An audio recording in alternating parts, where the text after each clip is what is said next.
चाहेंगे कि सरकार इस मामले में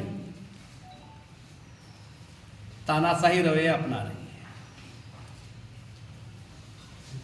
अगर ऐतिहासिक पृष्ठभूमि को भी देखेंगे, ये जमीन एक्वायर किया गया बोला जा रहा है, ठीक है, एक्वायर किया गया है, तो आप किस संदर्भ में 1957-58 में ये जमीन एक्वायर किया गया कहा जा रहा है? लैंड एक्विजिशन एक्ट 1894 धारा 17(4) के तहत अर्जेंसी विशेष अति आवश्यक कारणों से एक्वायर किया गया। तो 60-70 साल क्या कर रहे थे, ये सवाल है। और आप देखेंगे 2010 में वो जजमेंट भी आया है कि अगर जिस उद्देश्य, यहां पर बहुत सारा खेल है, यहां पर न्यायपालिका पर सवाल है, सरकार पर सवाल है, राजनीतिक पार्टियों पर सवाल है। इसलिए हम कह रहे हैं, जब जिन उद्देश्यों के लिए जमीन लिया गया था, उन उद्देश्यों के खिलाफ जाके काम करने की कोशिश हो रही है, नियम कानून का भी उल्लंघन हो रहा है। इस संदर्भ में पूरा मामला था, ये जमीन किसानों को, नगरी वासियों को वापस कर देना था। लेकिन आप गौर कीजिए, 2012 में जब झारखंड मुक्ति मोर्चा, भारतीय जनता पार्टी, आशु गठबंधन की सरकार थी, अर्जुन मुंडा की सरकार थी, जिस समय ये मामला को विरोध हुआ था, उस समय यही आज जो हमारे मुख्यमंत्री हैं दिसुम गुरु शिबू सोरेन जी जाके वहां बोले थे, रोपार हल जो तोरे रोपार हो। आज क्या हुआ?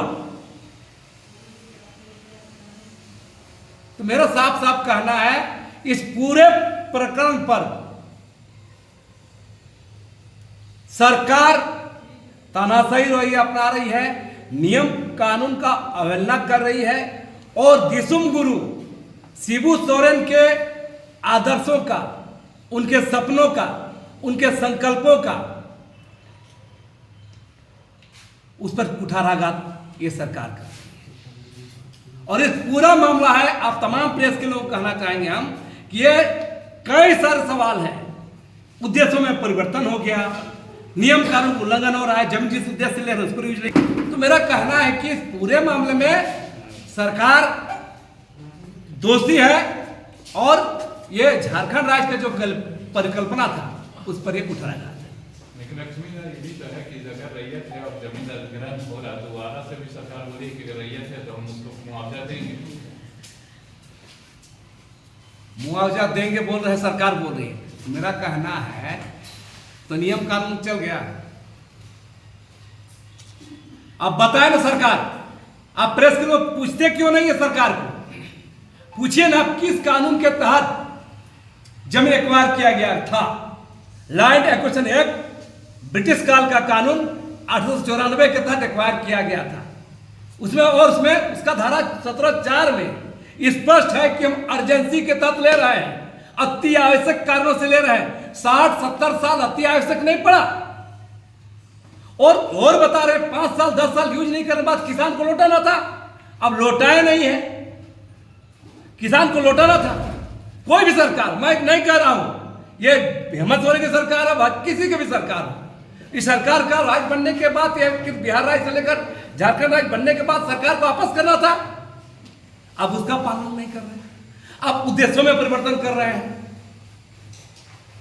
और सरकार बता 2012 में सरकार क्या किया था? आप लोग तो देखे हैं, आप लोग तो कितने बार सरकार हो गए। सरकार हलफड़ा में हाईकोर्ट में क्यों दी थी 2012 में कि जमीन किसी जगह नहीं है, और उसी को बहाना बना करके हाईकोर्ट में वहां पर लॉ यूनिवर्सिटी बनाया। आप लोग को ये भी जानकारी हैं कि लॉ यूनिवर्सिटी का मालिक कौन होता है? सरकार नहीं होती, हाईकोर्ट होता है। जब मामला कोर्ट में चल रहा था, मतलब जमीन लेने वाला भी सर हाईकोर्ट, और फैसला देने वाली भी हाईकोर्ट। बात समझिए, जमीन लेने वाला भी हाईकोर्ट, हाईकोर्ट लॉ यूनिवर्सिटी के अंदर में है, और फैसला देने वाला कौन? हाईकोर्ट। और सरकार क्या होती है, हलफनामा दी थी कि जमीन में या किसी जो जमीन नहीं। मेरा सवाल है, इस सवालों पर देखिए बता रहे हैं ये सरकार अपने तानाशाही हिटलरशाही उतर आई है। और ये जो बोल रहे हैं ना, राज्य में अफसोस लगता है। आप लोग कोई सवाल करिए, जो अबुआ राज बोल के ये वोट लिया, संविधान बचाने पर वोट लिया, तो कौन संविधान बच रहा है, कौन अबुआ राज है, ये सवाल सामने। मैं गिना दे रहा हूं, बता